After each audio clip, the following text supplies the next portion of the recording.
Welcome to Mirror Domains Movie News, your place for entertainment headlines. Excuse me. Yes.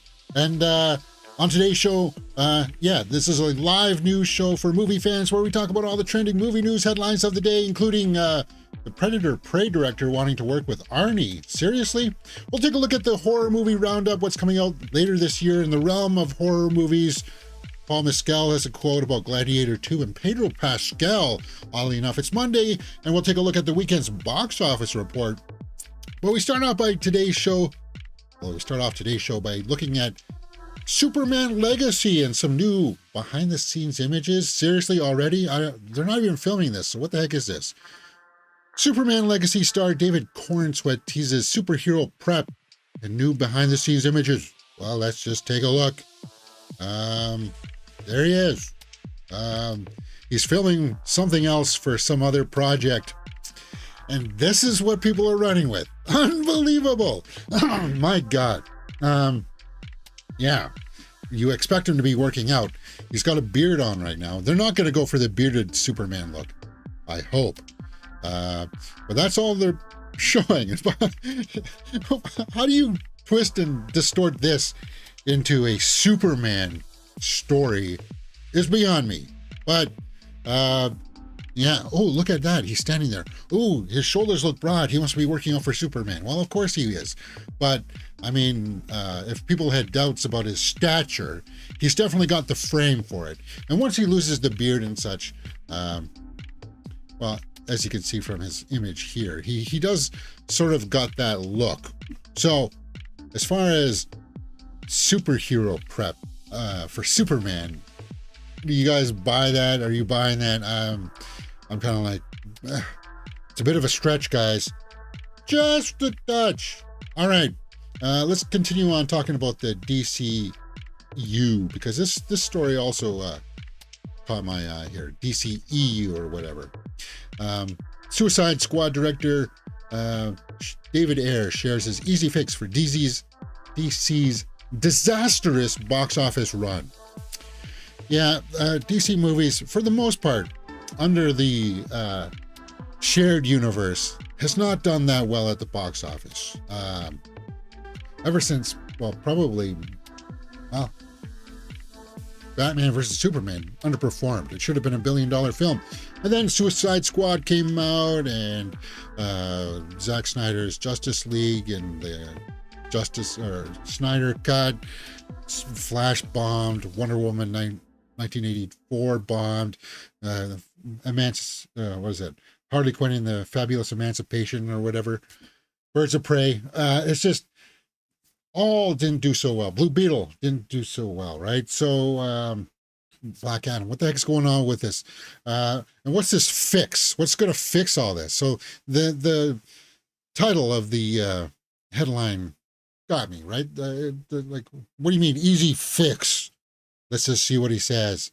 Going down here. Easy solve, he says. Oh, it's easy, is it? Okay, nice. Let filmmakers have their vision. Don't operate from fear. Be daring. Look at what worked. Don't chase the market. DC always had the best characters in publishing. Dark and intense and thoughtful is the brand. Now, there's a couple of statements in there. There's a couple of really loud declarations. It's an easy solve. No, it's not. It's going to be hard to tell what audiences are going to accept or not, right? Let the filmmakers have their vision. Well, they let Snyder have their vision. And for the most part, when you were filming David Ayer, the Suicide Squad, you got to have your way until towards the end, and they were like, nah, let's change course. So I understand that criticism. I do. Let them have their vision, but it's part of letting Snyder run with it that kind of got us into that, well, too dark, too depressing kind of feel to it. I appreciate a serious tone to a superhero movie. I totally do. Do you guys?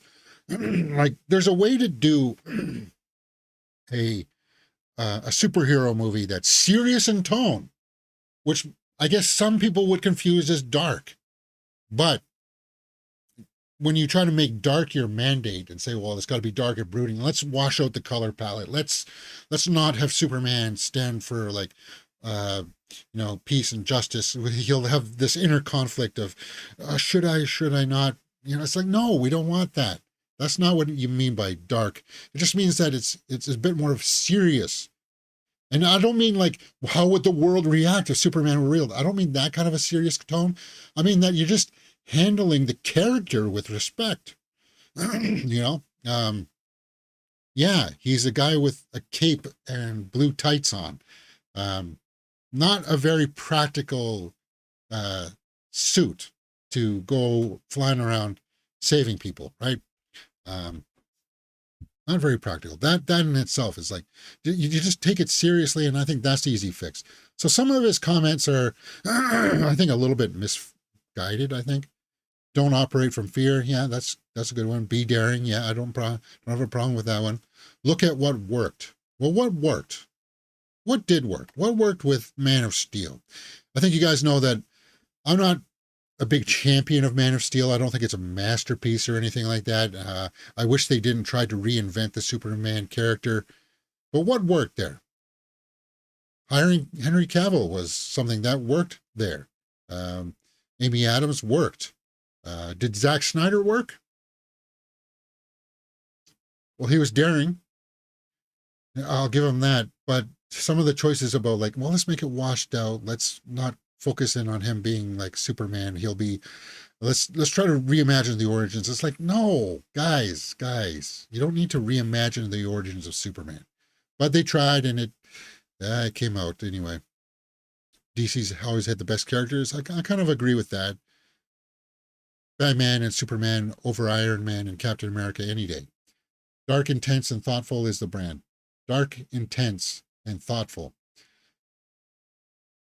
Well, you're halfway there. You're halfway there. That's the way I'm thinking.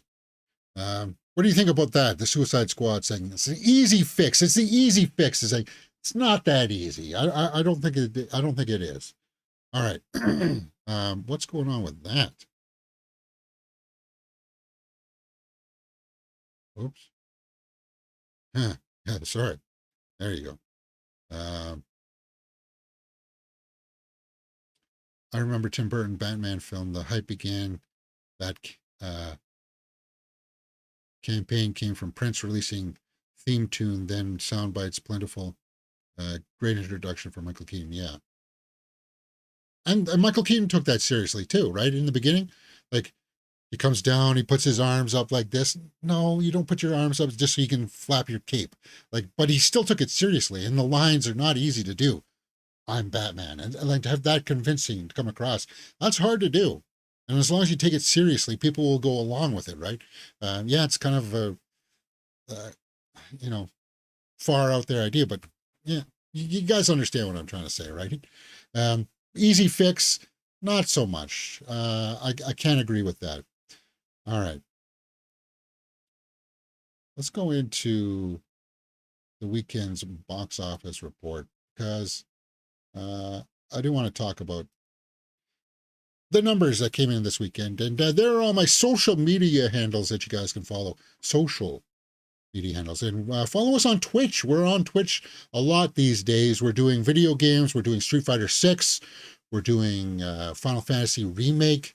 And we're up to chapter 8 already. My God, there's only 18 chapters in that game. So 10 more chapters to go, and we'll be done that game. It's coming along great. I'm enjoying the experience. So come join us on Twitch, and we'll be doing a lot over there as well. Just because we can get away with a little bit more. We don't have to worry about the music getting copyright claimed and stuff like that. Otherwise, I would just keep it here on YouTube. I really would. But it's just easier. That's what they say. All right. Let's get back into the weekend's box office report. With Gran Turismo declares victory over Barbie with $17.3 million opening. Now, that's a little bit lower than we were projecting on Friday. I think the numbers were saying like 20 to 25, which is a little bit shocking. That's a little bit lower than I thought. But is it going to be okay? Did it get to that cheddar? Gran Turismo. Let's go take a look at the numbers for the weekend of August 25th to the 27th. The top 5 go. Number 1 was Gran Turismo. Number 2 was Barbie. Number 3 was Blue Beetle. Number 4 was Oppenheimer. And number 5 was Teenage Mutant Ninja Turtles Mutant Mayhem. Now, I think I called that on Friday, actually. I think I got all of that right. Blue Beetle going down to the 3rd spot. I think I said it'll be very close between Blue Beetle and Barbie, but as we can see here, it is not. It's by Barbie beat Blue Beetle like by 5 million. Blue Beetle went from 1st to 3rd. That's not good. That is not good. We'll take a look at that in just a little bit. But let's take a look at the number 1 spot with Gran Turismo, 7.3 domestically, which beat Barbie, which is good because I like Gran Turismo, guys. If you got a chance to go out to see it this weekend, by all means, I totally recommend it. What's going on here?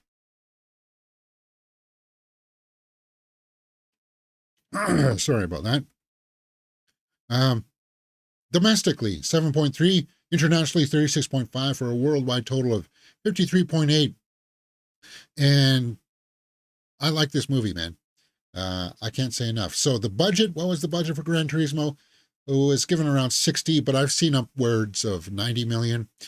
But let's just take the lower end. Let's say that it was 60 million. So it's edging towards the budget line, but you got to think of marketing and what the theater hall will be, like the theater's percentages. It's probably got to make about 120 million worldwide to get there. Will it? I don't know, because this weekend it's going to run up against Equalizer 3 with Denzel, which is a smaller film, but I think it's going to make more than 17.3. I think, well, it's up. Actually, I think Equalizer may be around the same wheelhouse, actually. I think it will be. But with a budget of 60 million, I think it'll be okay in the long run, maybe. But people coming out of it, they're liking it. 61% by critics, 98% by the audience. People are liking this film when they're going out to see it. And it's, I got to tell you, the driving sequences are phenomenal in this. The acting from David Harbour, Archie Madekwe, and Archie Madekwe, and even Orlando Bloom in this did fairly well. Surprising, like you don't think of Orlando Bloom as like a thespian actor, but there he is, actually giving a fairly solid performance, and it's all around from Jerry Halliwell, Jaimin Hansu. Most people liked it. Richard Roper didn't. Wow, what did he say? Finally, an underdog sports movie where the doggedly determined heroes include a couple of huge international commercial brands. Forget about Rocky and the Karate Kid. We have PlayStation and Nissan in our corner. So he didn't like it. He didn't like the product placement. But if you know racing, all the cars, I mean, come on. Yeah, you got logos all over the place. That's how they do their branding. It's part of the way of racing. It is what it is. So I don't want to knock it for that. What, he wanted the cars all to be solid colors without him making it look like it is in real life. Richard, what are you talking about, man? But Neil Blomkamp did a really good job here with this. I enjoyed it. And I thought it was a good return to form for him. I think he needs like maybe one more of these before he can go off and do one of his crazy projects again, where it'll be like either RoboCop, because he's out doing the press tours now. People have asked about his Alien movie that was scrapped. He's like, nah, I don't want to talk about that. They've talked about District 10, the sequel to District 9, and he's like, guys, it'll be nice if this, paved the way towards that. They asked about that RoboCop thing that he was going to be part of. He was going to do like a sequel to RoboCop that was going to be a direct sequel, and I was like, well, okay, well, what was he talking about here? I would have basically tried to simulate Paul Verhoeven's directing style. Okay. I wanted it to feel like it was the day after, like Dick Jones just fell out of the window on Monday. This would have been Tuesday. Now, tell me why, though. It was like literally the next morning that it began. So it was a direct sequel to the same style. So he wanted to emulate Paul Verhoeven for his sequel. And there was like, it was this close to getting off the ground, and then it got scrapped. Like Peter Weller was going to come back and everything. They were going to use de-aging or something like that. But everybody's asking questions about him and this and stuff. It's like, No, it sounded like it was a bad route. Because ever since like Last Jedi, is like Ryan Johnson, well, he wanted to pick it up right off the island and say, well, what happened? What happened next? And then he showed us what happened next. And it's like, well, why? Why was that important for us? For you to show us that? What about that scene made you want us? And it's like, no, give us a better reason than just you wanting to see it, right? Anyway, he's gotten lots of the questions like that. And it's because Gran Turismo is performing, I wouldn't say well, but under the current climate in the box office, I would say it's done just marginally well. Not great. I wouldn't say that it's good, but I would say that it's just a little bit below marginal. Gran Turismo, #1 spot. It won't be #1 next week. And who knows, even Barbie might even beat it again next week. Just the way that Barbie beat Blue Beetle. So let's go ahead here and talk about Barbie. 1.3 billion. So it's getting close to Super Mario, isn't it?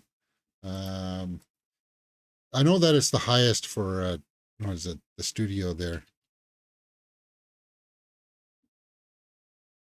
The studio that made it. Oh, it is. It is.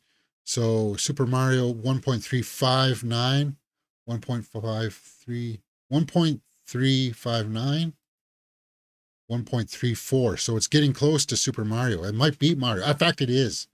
I think it is going to beat Mario. The studio that brought it, Warner Bros. Yeah, it's going to be one of their highest ranking movies of all time, and it's deserved. I liked it. People are still going out to see it, and they're having fun with it. They tapped into some secret magic there that all the studios will be examining and studying and saying, well, we want to copy and emulate that. Meanwhile, same at Warner Bros. Blue Beetle drops down to the 3rd spot, beating Barbie. Yeah, Barbie. Highest grossing global release in Warner Bros. History. Oppenheimer nears 800 million. Yeah. Blue Beetle, sadly, second week drops down to the 3rd spot, 81 million. And this one was $125 million budget or something. So it's going to take a long haul for it to get across that break-even point, because it's going to have to be like 175 to 200 million to break even. I don't see this one going anywhere. I do not see a sequel to Blue Beetle ever happening, which kind of sucks. He as a character may show up. That's about it. Unless somehow they can make a Blue Beetle sequel for like 50 million. That's the only way I could see that happening. Oppenheimer dropping down to the 4th spot. They said that's closing in on 800 million, right? 777. Still a great haul. Great haul. Christopher Nolan and Universal have to be happy with that. And then Teenage Mutant Ninja Turtles there, rounding out the top 5. Retribution, The Hill, 8 and 9. Smaller budgeted films, bottoms. That's the other big one that's supposed to be awards worthy consideration. I don't know about that. It's only opened up in 10 theaters. I'm looking forward to that. What the heck is Retribution? Oh yeah, that's that Liam Neeson actioner. That didn't open up here. I don't know why it's not playing here. Retribution. Let me see if I can pull that up on my theater listings. Retribution. Not seeing it. And it says domestically. My God. It says domestically. Let's go over to this. Let's go over into Toronto. See if it's playing here. Retribution.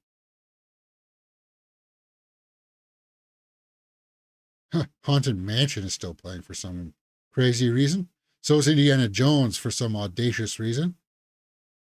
Golda, Iron Butterflies, but no Liam Neeson, huh?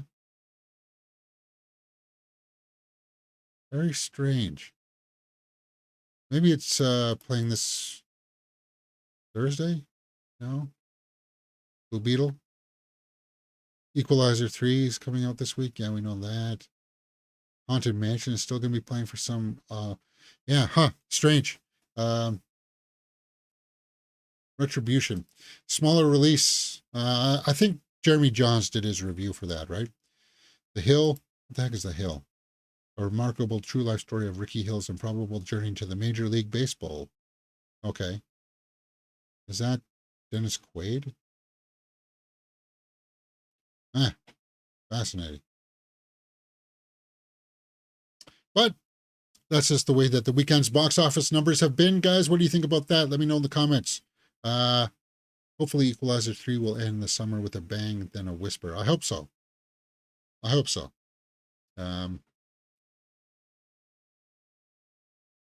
Things have done well. Like Oppenheimer. How Oppenheimer and Christopher Nolan's Oscar prospects dramatically improve with Dune Part 2 moving to 2024. Yeah, we talked about this on Friday, that Dune Part 2 got pushed. So technically, I think like Dune was going to be set to get all the technical awards and stuff because it's just that good, right? But I guess maybe it does sort of pave the way for Oppenheimer. Oppenheimer is a technical achievement as well. Like cinematically, it's just beautifully shot. Considering that like everybody was just, well, not everybody. Like for the most part, it was a lot of people talking in rooms and such. I hope Nolan gets a directing nomination. I do. And I hope Greta Gerwig gets a directing nomination for Barbie too. That would be awesome. They should.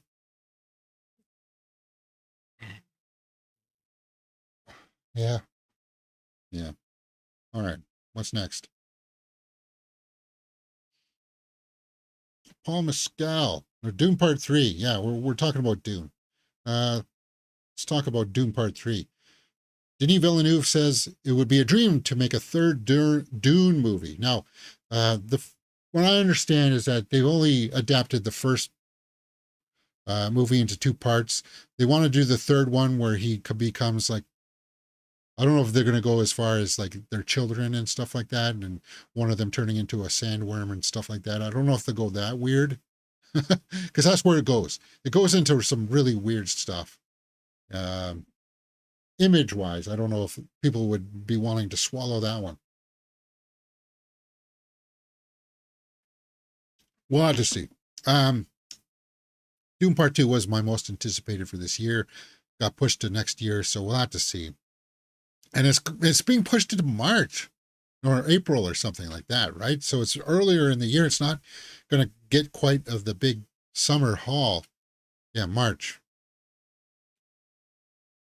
That's a weird month to pick, man. Really weird. So let's just take a look at his quote. If I succeeded in making a trilogy, that would be a dream, he told the publication. Dune Messiah was written in reaction to the fact that people received Paul Atreides as a hero, which is not what Herbert wanted to do. Yeah, see, that's the thing, is that I think he kind of goes nuts, doesn't he? And he tries to kill a whole bunch of people or something like that. And he becomes a worm or something. I don't know. It's really weird the way the story goes. And I think from what I understood, Herbert really goes in a drastically different direction that I don't know if people would accept, because you get behind Paul Atreides in the first couple of films, right? Yeah, and in terms, Timothée Chalamet fans will get behind Dune because of Timothée Chalamet. So it's kind of like a scenario where you, very much like Daenerys in Game of Thrones, where it's kind of like, do you want to see her turn bad? Do you want to see him turn bad? Do you want to see him do terrible things and be kind of like, well, that's kind of like not the character that we were going towards. Do you want to Luke Skywalker him, basically? Yeah, it's curious. My adaptation of Dune is closer to the idea that it's actually a warning of what can happen to societies and stuff like that, right?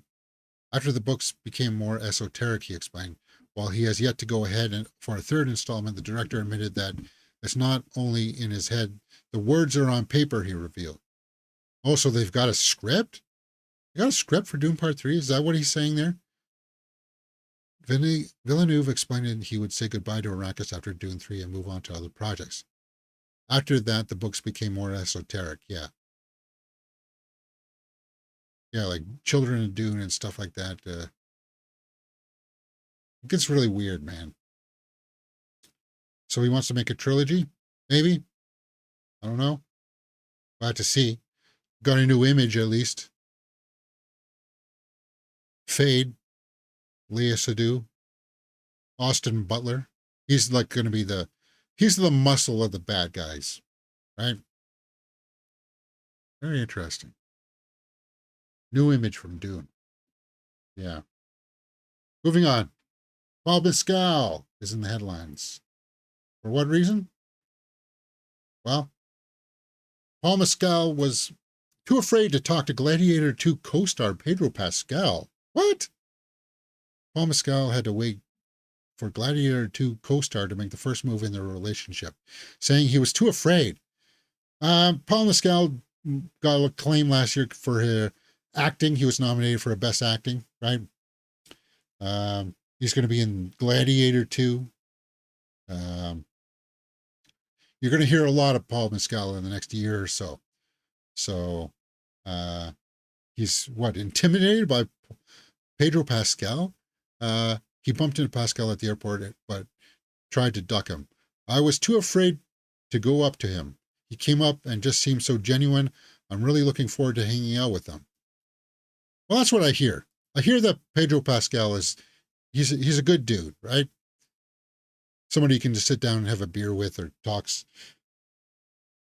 stuff over a coffee or something. But even if reimagining secretive on what was to come of the character saying, I can't tell you how stressed I am talking about that film in particular, because it's definitely the biggest one I've done. I feel really excited, but like it's difficult to get away from the legacy of the film a bit. I think it's really well written and it pays homage to the first one. That's good, Gladiator 1. But it's very much something I think I can step into and make comfortably my own. Okay. Well, that's good. You don't want it to be a retread. You just want to be back in that universe and be like, huh, yeah, this was cool. And we'll be under Ridley Scott's vision still. So that's cool. Ridley Scott's coming back for this. But Paul Mescal, a little intimidated by Pedro Pascal. Would you be? Pedro Pascal's got a great resume. Great career. Next. The Killer poster. What the heck is this? The Killer. David Fincher's Netflix movie, The Killer, starring Michael Fassbender as a poster out. Let's just take a look. All right. Execution is everything. David Fincher, just like Rian Johnson, has made a deal with Netflix to make a few films. And he's made Mank. Now he's going to be doing The Killer. Hopefully it's a return to form for him. I wish he would get away from the stuff like Mank and all that kind of boring stuff. But James, people like Mank. It was nominated for stuff. I don't care. It was boring. I'm sorry. The Killer, Michael Fassbender. Can't go wrong with that cast. Michael Fassbender in theaters and on Netflix November 11th or 10th. Sorry. The Killer has been on the cards in some form or another for a long time. Fincher himself had been circling it for a long time. It's the first movie Michael Fassbender has starred in since Dark Phoenix. Really? Really? I don't believe that. Michael Fassbender? Let's pull up his IMDb. Good actor. Really good actor. Michael Fassbender. Dark Phoenix. Really? So he took time off that after that. Well, he is married to Alicia Vikander, right? Lucky guy. Yeah, so he's back at working. He's going to be doing The Killer. Let's just pull up that IMDb. David Fincher. Who else is in the cast? Tilda Swinton. Can't go wrong with that. Arliss Howard. Charles Parnell. Monique Ganderton. Any other names that jump off the page at me? Not really. The killer. After a fateful near miss, an assassin battles his employers and himself on an international manhunt he insists isn't personal. Okay. So, Michael Fassbender playing an assassin? I'd be on board for that. Cool. Yeah, I'm on board for that. What do you guys think about that? The Killer. November. Netflix. In theaters. Yeah. Arglass says Pedro and Paul will be best friends. I can see a bromance happening if they are able to do the press junkets if the strikes ever get settled. Yeah. Yeah. Yeah. Huh. Guys, I really tried to mitigate the waving lines here. It's just the, I don't know what if I can do. I could make it really bright, maybe. Does it get, it got rid of it a little bit, right? It's just the refresh rate in the camera. Every time it refreshes, it creates that little wave thing. Maybe I just need it to be a little bit brighter, but that makes it really bright behind me. I don't know, whatever. Maybe that's what I want it to be. Yeah, we'll do it like that. Uh, yeah, why not? There you go. That's next. All of the House of Usher. That's something I'm looking forward to. It's got to be just around the corner, right? All of the House of Usher. Mike Flanagan. He did Haunting of Hill House, Bly Manor, stuff like that. So he's really good. Dr. Sleep. Fall of the House of Usher. When is the release date? That's what I want to know. Let's take a look. The plot, based on Edgar Allan Poe, which I did read. I did read this story. It was kind of like, I don't know how they're going to adapt it into a full-length feature or a full-length series. This is a series, right? The story revolves around Roderick and Madeline Usher, who are skillfully represented by Bruce Greenwood and Mary McDonnell, respectively. Cool. Yeah, so when is this going to be out, guys? That's what I want to know. The release date of increasing as the release date of October 12th, 2023 draws near. October 12th. So when this comes out on Netflix, guys, because I'm a fan of Flanagan here, we will be doing full live watch-alongs for this on Netflix. If it drops in one big batch, then we'll have to reserve those couple of days just to burn through those episodes, which shouldn't be too bad. I mean, come on, we did Stranger Things in like 8 hours of material in 2 days, which was tough, but we did it. I think we did Cabinet of Curiosities a little bit like that too, didn't we? Burn through a couple of them each day. So we'll do it. We'll do that for the fall of the House of Usher. It's like a ghost story, guys. A bunch of people come over to this big mansion to try to figure out what the heck happened, right? And somebody ends up getting murdered. The Usher siblings are caught up in a complicated web of lies, evil powers, and this mysterious story go well beyond the bounds of ordinary. It becomes clearer and clearer. The story goes on how closely entwined the mysterious beyond time and space their ancestors' heritage is. Their ancestors' heritage. Oh, okay.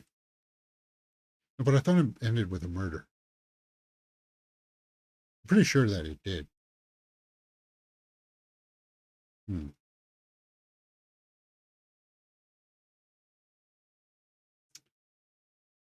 Mark Hamill's going to be in there. That's cool. Yeah. All of the House of Usher. Really looking forward to it. October 12th. Yeah, that's just around the corner. Month and a half away. 6 weeks. Cool, man. Let's take a look at some of the fall horror movies coming out. Yeah, Joe Blow's got a little list here mocked up for us. The Nun 2, yep, September 8th. So the week after Equalizer, The Nun 2 comes out. I'll be looking forward to that. I am, oddly enough. And if I can track down Nun Part 1 before that comes out, we will watch it just to get ourselves prepped.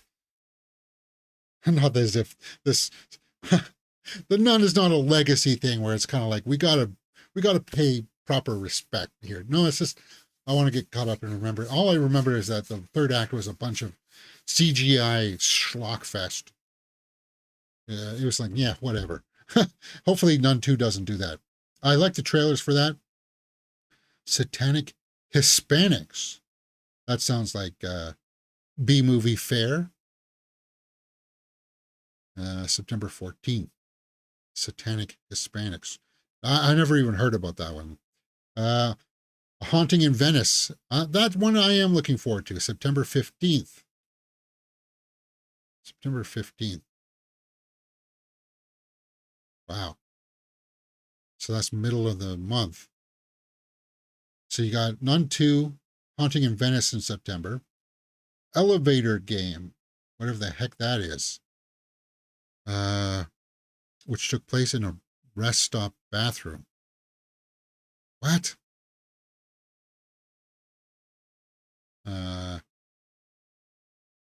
Horror film Elevator Game about a group of youngsters who invoke a supernatural creature by playing a titular online challenge. This one will be on Shudder. Okay. So some kind of TikTok challenge or something. Get them all caught up. It Lives Inside, September 22nd. Netflix series. No, that's not a Netflix series. What the heck is this?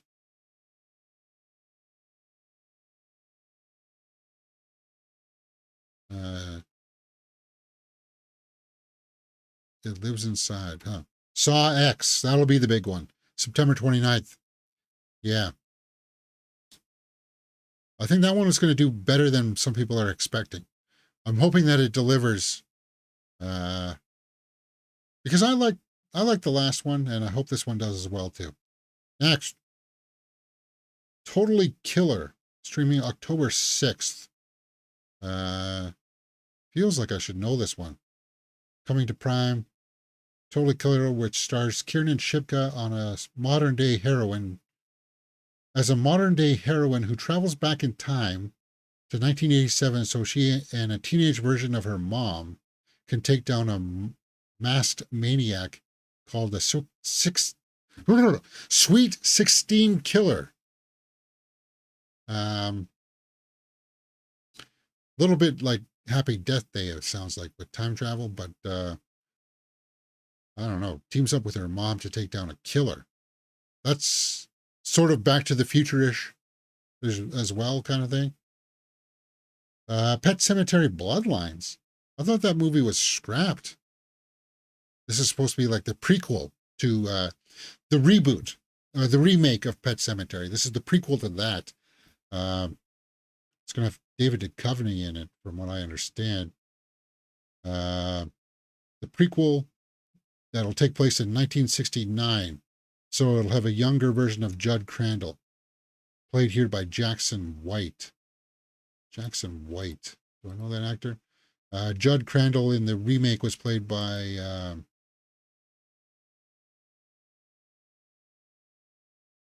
oh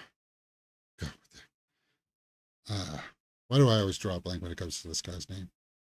Cliffhanger. Bad guy in Cliffhanger.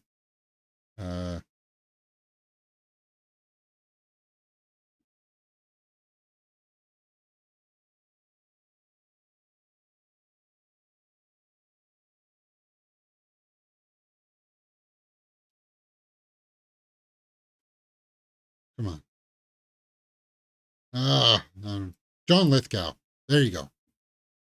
John Lithgow. Yeah. So it's going to be dealing with a younger version of him, right? Pam Grier's going to be in this. Samantha Mathis. Henry Thomas. Pet Sematary Bloodlines will be streaming on a Paramount Plus service. That sucks. If it's on Paramount Plus, I won't be able to see it.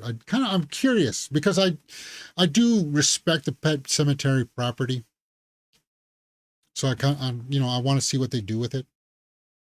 Next, VHS 1985, streaming October 6th on Shudder. Exorcist Believer, David Gordon Green, his reboot, or his trilogy. It really depends on how well this first one does. I gotta tell you this, guys. I've not been that the trailer didn't work for me. I thought they were trying to rely too much on the nostalgia and the creepy eyes and the cut up faces and stuff. It's tiresome because when they turn back, when the spirit leaves, they're not scarred anymore, and it's kind of like, ugh. And I'm so done. I'm so done with when somebody gets possessed, they get to float or they get to climb up walls and stuff like that. And get away from that stuff. That's not what makes it creepy. What makes it creepy is are you insane, or are you having like an episode, or is there really a demon in there? And if there's a demon in there, that means that God exists, and the demon, or does it? Like, that's the creepier side that I want to see more explored, rather than the floating bodies, the changing eyes, the deepening of the voices and stuff like that to sound more creepy. Anyway, David Gordon Green did the Halloween trilogy, so take a look for that one. Dear David, theatrical and VOD October 13th. Based on a ghost story that went viral when BuzzFeed wrote it out on Twitter in 2017. Somebody becomes haunted by the ghost of a dead child named David. Okay. Huh. Five Nights at Freddy's. That one, I don't know if... I think this one has the most potential to bomb. Because I know that the animatronics are by Henson Studios and stuff like that, but we've already saw this with Nicolas Cage in Willy's Wonderland, so I just don't know if it's going to be. It's going to get a wider audience, but it's going to pretty much deliver the same bag of tricks. He goes in there, he's got to fight them and take them down, killing them in the end, kind of thing. But did they really die, or did they go into another one? It's kind of like, yeah, it's just like seeing it. Kind of know how it ends, sort of, maybe. Suitable Flesh, October 27th. Let's just get through some of these ones. Thanksgiving. Is that it? Yeah. Those are just smaller B-movie guys. What do you think about some of the horror lineup for this fall? It's got some in there. No Christmas ones yet this year, yeah? Yeah, quite a few marathon watch-along Stranger Things Wednesday. Oh, yeah, Wednesday. We did Wednesday like that, too, right? Wednesday, that was a fun time. It's just, I like the mentality we get into. It's like, oh, we just did 3 episodes, but we'll do one more episode today. And just like, it's just like that marathon. It's like you get into your system and you get into the spirit of like, yeah, it sucks that you're sitting in the chair for like 4 or 5 hours, but it's kind of like, it's experience. It's experience. It's the haul. That's what I like about it. All right, let's take a quick little break here before we try to wrap things up. As you may notice, I do look a little bit different today. And it's because over the weekend, my camera fell off of its stand and the lens got bent. I tried to fix it. I was like this close to fixing it. And it crapped out on me. Every time I put it in, it came up with an error across the screen saying, please attach lens properly. Please attach lens. It's like, for God's sakes. So I had to go out and get a new lens. It's a different lens. This lens can't zoom. The last one could. So that's the big difference here. The trade-up is that it's a higher quality lens. It has a lower f-stop. So I should look a little bit clearer. I should look less grainy, because that means that the lens can open up a lot more and get more light in. It improves the picture. It also does that little blur thing in the background. Trade up is that I have to keep the camera stationary now. I can't move it around to different angles, which is fine. That means if it's be locked in that position, I can't knock it over and it can't get bent anymore. So that's what I say. What is the movie that is based on Halloween themed shop? Does it come out this fall? That no, yeah, that came out last year. Uh, Spirited Halloween, or Halloween Spirit, or whatever it's called. Yeah, that one. Yeah, that came out last year. All right. What else can you find here on Mirror Domains? Well, my review for Gran Turismo is up right now. We did a review for To Catch a Killer. Oh man, I wish we could watch that one together. Maybe we should watch that one together again, because this movie's just stuck with me. This is a movie that sticks with you. It's just like, wow, what did I just watch? It's powerful, powerful stuff. Trailer reaction for Rebel Moon is out. We're watching Ahsoka this week, guys. So Wednesday comes along, we'll be watching episode 3 of Ahsoka. That'll be up on the channel. Full reaction for Heart of Stone is up. Reviews for Barbie and Oppenheimer. And of course, then we know we do movie news here at least 3 times a week.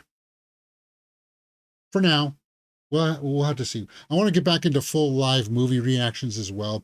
I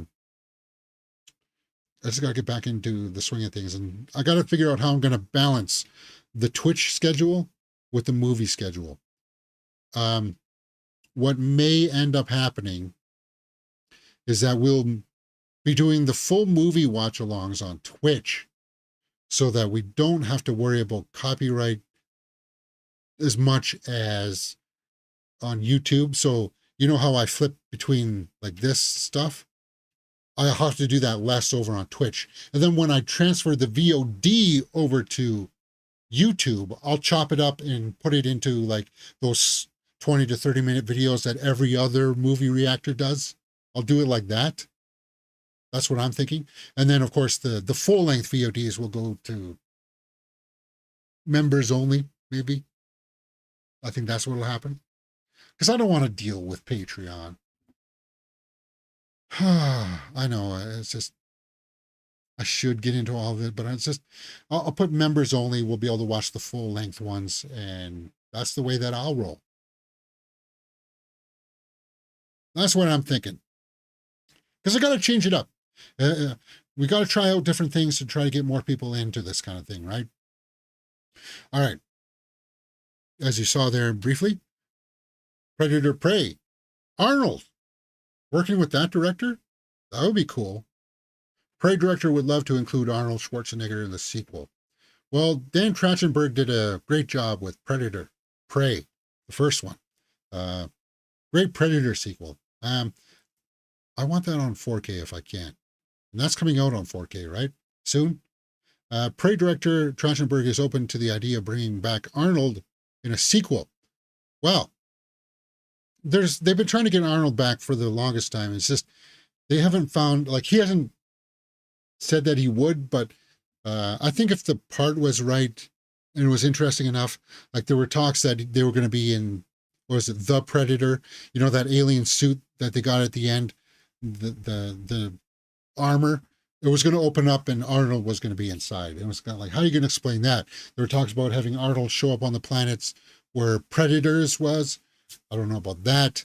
They've been long trying to think about a way to bring him back. I don't think you need to bring him back to fight the Predator. Just bring him back in a cameo. Have him be on the phone for counsel or something. Although the cameo will be quick. It'll be like, how do I deal with this thing? He'll probably say something like, don't die, and then hang up, kind of thing. I don't know. We'll see. Let's just see what the quote from this director says. I don't know how to do things, but I'm learning how to do things. I did learn that there was an attempt to have Arnold in Predators. Yeah. All I'll say is there's still time for those guys. They're still around. And wouldn't that be awesome? Yeah, it would be awesome. Predator Prey 2 has revealed exciting conversations that are happening. Well, here's the thing about Predator Prey 2. If there's going to be a Predator Prey 2, I don't want it to follow Amber Mid-Thunder, sorry. Oof. I don't want to follow her character. Like, that story it was there, it was done. Move on to a different time period. Move on to like samurai or something that have to fight a predator, or ancient Rome or something. Like move the timeline around, or move it into a future time when you could have Arnold there again, in some capacity. And I was thinking about this the other day when a couple of storyline threads have come out about this. Wouldn't it be cool if John Cena were to be in a Predator movie? He would be the next guy going up against the Predator. Because I think he could do it. And people will say, well, what's the difference between him and Arnold? Well, just have it a different storyline.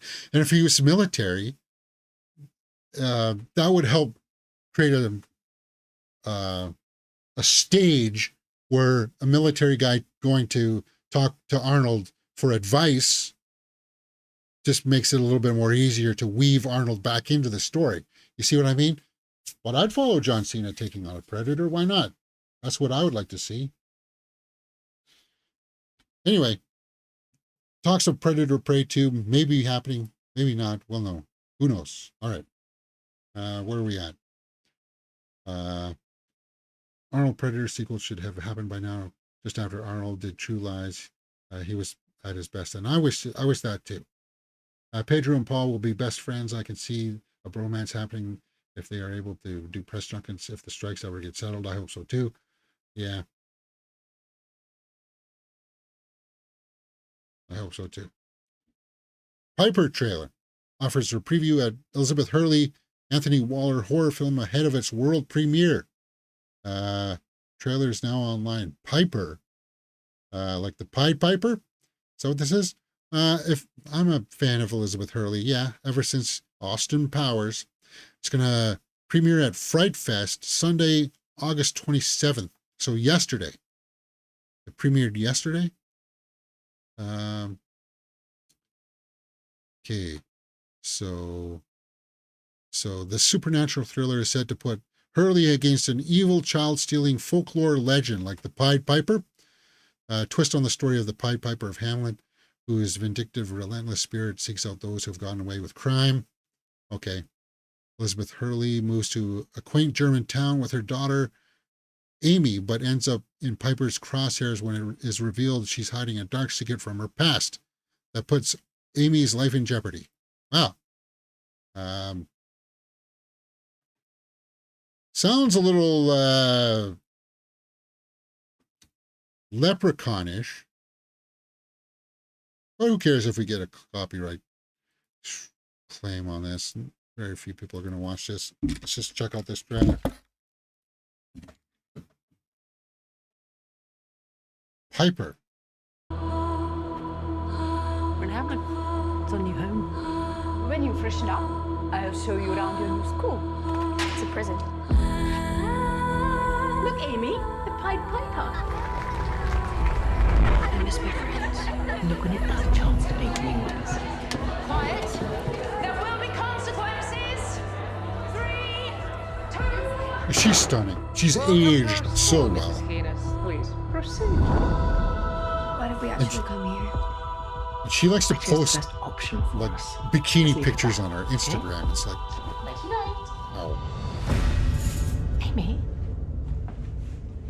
what have you done? You've been marked as a medium for someone else's penance. medium. You will see things others don't. Rats are guilt. Insects red. Ooh. Has anyone seen Cassandra? Okay, so that is kind of creepy. There she is. That's She said she knew she was going to die. really because of creepy. something bad her parents did. You've seen him. Who? The Piper? 6 out those that have gotten away with crime. Well, Punish them by taking away their children. When all fingers have bled, she'll be fully under the spell. You pay Wow. the piper. The sound mix is off. Way too much bass. Penance for our past. I want to confess. I found the stash. You don't know what you're messing with.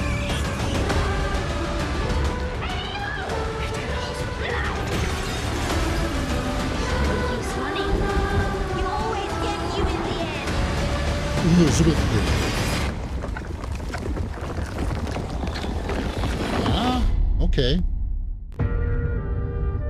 Piper. Huh. So that debuted yesterday, huh? I like that imagery of him standing on top of the rooftops there. That was kind of cool. Where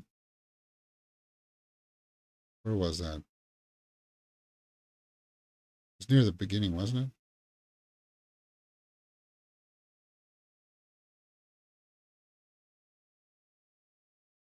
it? Amy? And we saw it standing out there. Yeah, it's right there. I like how, like, you're just concentrating on her and you're like, wow, that's really dangerous. How did they do that? Is she wires? Oh, what the heck is that in the background? Yeah, that's eerie, right? Huh.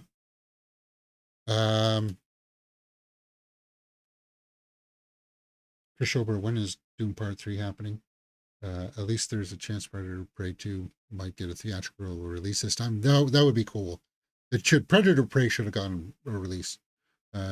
Children Sings Away Creepy Piper might be worth a watch. Yeah, Piper. Like Elizabeth Hurley. So that's why I would check it out. All right. Is that it for today? No, we got some hit or miss headlines. Let's go through some hit or miss. Steamy Awards, Mr. Beast wins Creator of the Year. I don't care about the Steamy. I know the Steamies are like streamer stuff. I'm a streamer, so I should care about this stuff. I'm just like, I'm not even in the same ballpark as the game that they play when they do their stuff. I'm not even in the same league.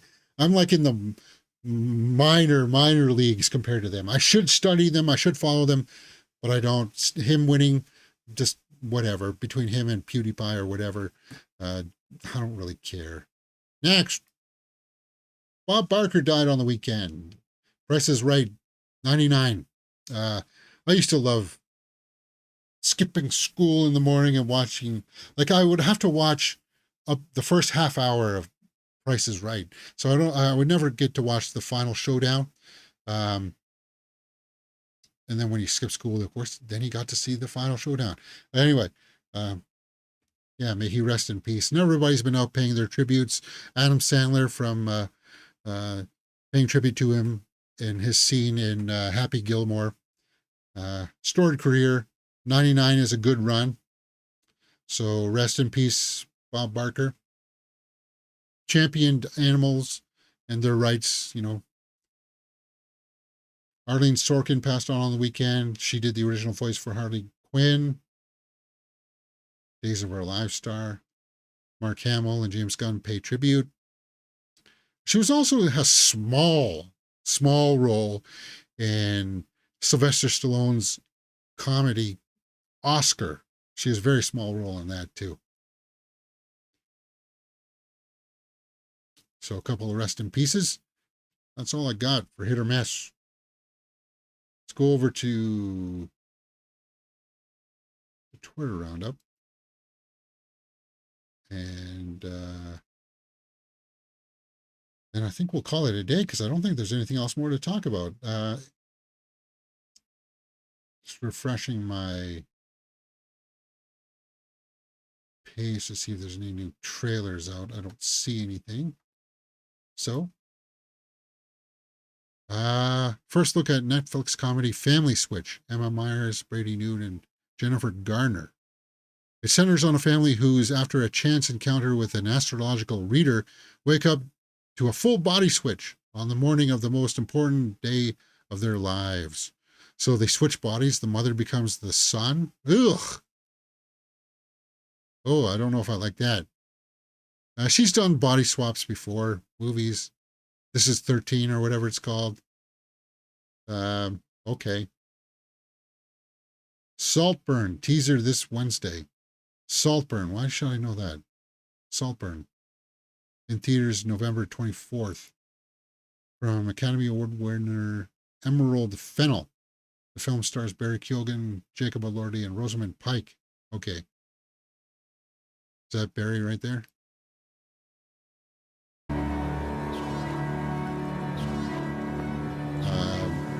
What's he, dropping trow? Couple of nudists?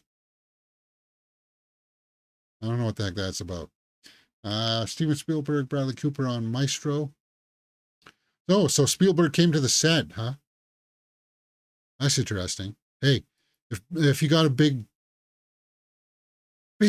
legendary director like Spielberg coming to the set, you got to take some advice from him, right? Why not? That's purple? That's purple. Keep it on red. That's cool. Vanity Fair, first look at Bradley Cooper's Maestro. That's not the first look. Guys, they've already had a teaser out. What the heck are you talking about? First look.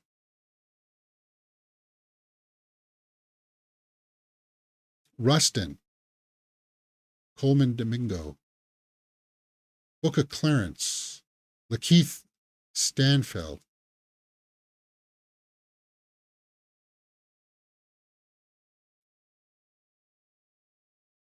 What did we just see Lakeith Stanfield in?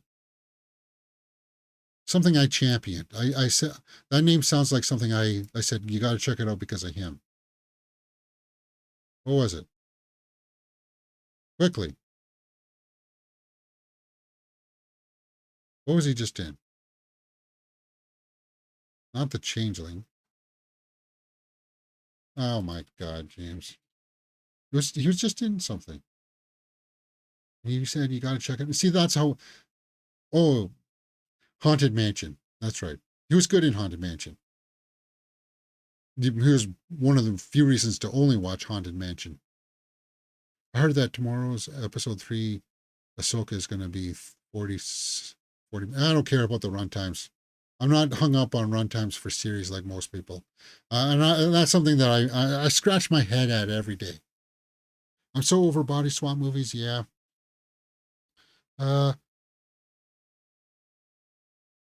Yeah, you heard me say episode length has nothing to do with quality. For me, it doesn't. Unless it's like over an hour and 10 minutes. It's like, what the heck are you doing? Greta Gerwig's Barbie is officially Warner Bros. Highest grossing global release in history, beating Harry Potter and the Deathly Hallows, Part 2. Yeah, we talked about that. Rustin teaser. Happy birthday to David Fincher. So it's his birthday? Well, happy birthday, dude. Christina Ricci. What's going on here? My God. Happy 62nd birthday to Jennifer Coolidge. Okay. Stifler's mom. Christina Ricci is set to star in music video Doja Cat. Oh, okay. Good for her. Happy birthday to Ariana Greenblatt.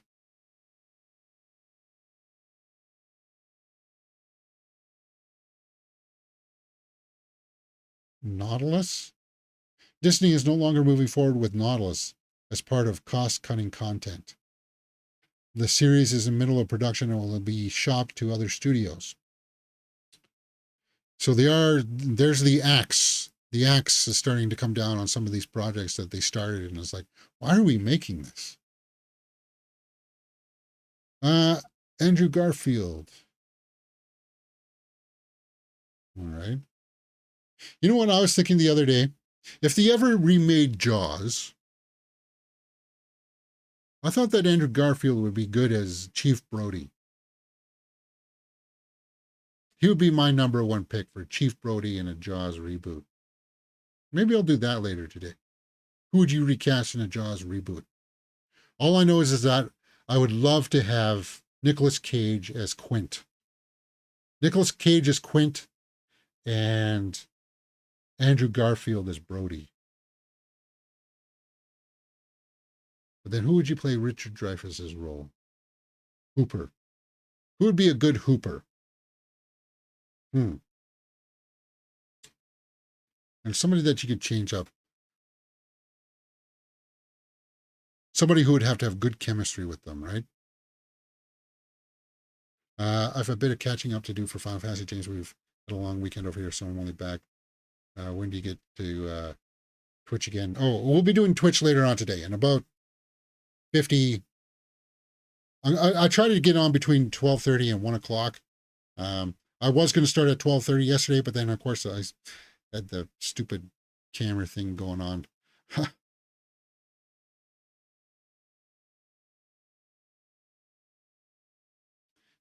Andrew is too sensitive for Brody. He'd be better at Richard Dreyfuss's role, Hooper. Okay.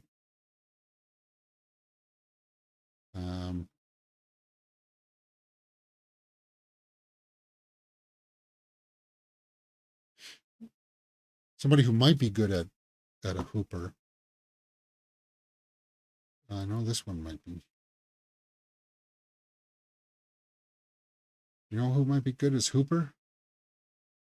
Chris Pratt.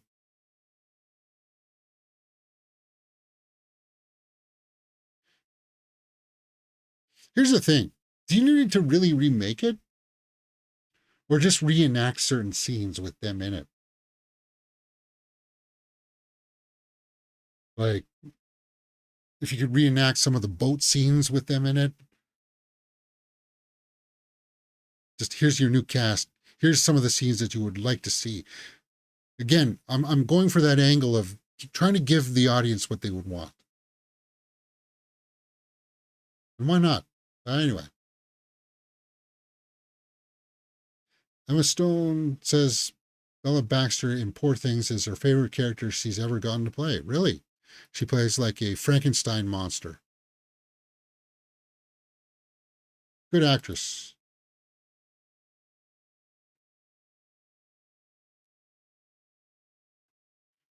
And there's the box office report stuff. All right. Well, we've gone a little bit over time today. You'd have Leonardo DiCaprio as Brody. That could work too. Yeah. I heard some mixed reviews as Ahsoka season 1, episode 3, that it might be another slow episode, James. Well, as long as they don't spend too much time taking time out to smell the roses. Right? That's what killed Walking Dead for me, is when they spent too many burner episodes. Nothing has been announced there yet, so. It's only 8 episodes. I know everybody's going to be attacking it for it being short, but I don't know.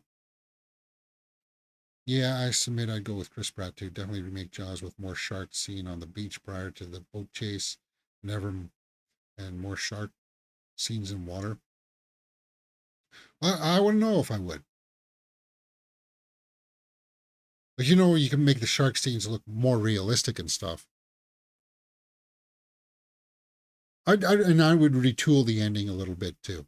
I wouldn't have the shark come flying up out of the water and land down on the boat.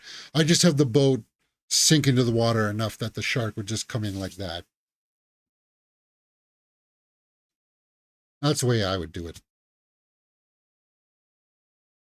And have some reason for the top end of the boat to be a little bit more buoyant. Like some of those barrels that they have on the front will help keep the front of the boat up a little bit longer than it should. That's why the boat sinks like that.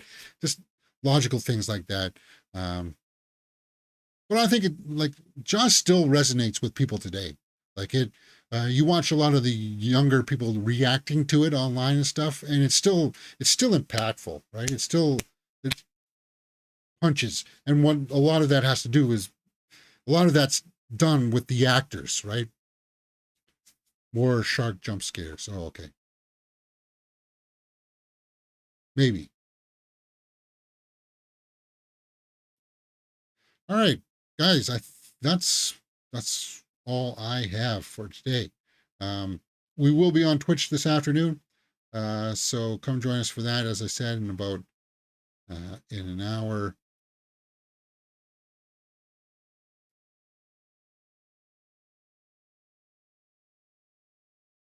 The heck is this? Russell Crowe as Leto Atreides? Oh, is this What If It Was cast in the 90s? Nicole Kidman as Lady Jessica? Ian McKellen, Thurfer? Harrison Ford as Gurney. Well, that would have been cool. Brad Pitt as Duncan, Idaho? Gary Oldman as Dr. Yook? Who are the Harkonnens? I gotta remember that they call them Harkonnens, not Harkonnen. Who are the Harkonnens? Natalie Portman is Chani. Okay. Morgan Freeman is Layat Kynes. Okay. Liam Neeson is Stilgar. Yeah, I can see that. Kate Blanchett is Shadow Mapes.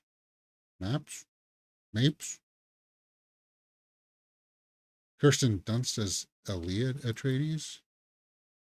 Anthony Hopkins as the Baron. Huh.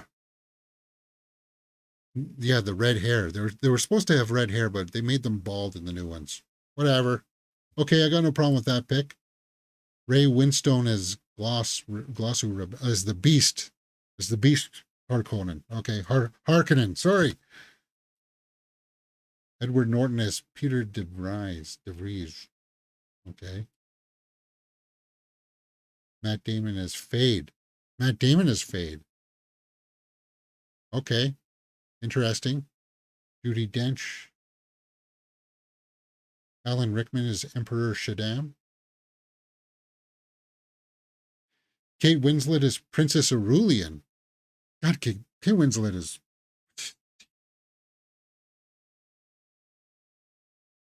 Yeah, so if you didn't know, Paul eventually marries her for political reasons and stuff like that, and then they decide that they want to have like genocide and wipe out a whole bunch of people, and it's really, yeah, it gets really abstract and weird. That's a curious little video there. I see a clip of Jaws and I automatically want to sit down and watch the entire movie. It still holds up today. Yeah, most definitely it does, Hourglass. Most definitely. Even just smaller scenes of them like fishing on the boat before the first scene of the shark coming out of the water. It's like just them talking and interacting is like it's enough to suck you in, and that's just the way that it's shot.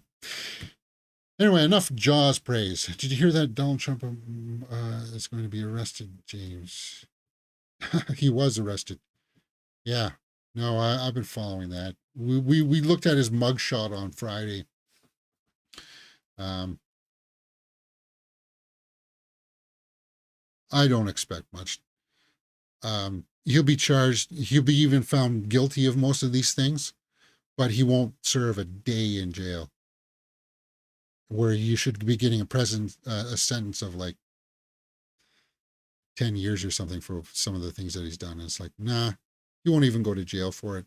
So it's a mockery. Whatever. I follow it because it's news. It is what it is. All right. Is that it? Yep, that's it. All right, guys, in about an hour, I'll be on Twitch playing Final Fantasy VII Remake. Come join us for that. Yeah, and I'll see you there. You're watching Mirror Domains. Enjoy the rest of your day.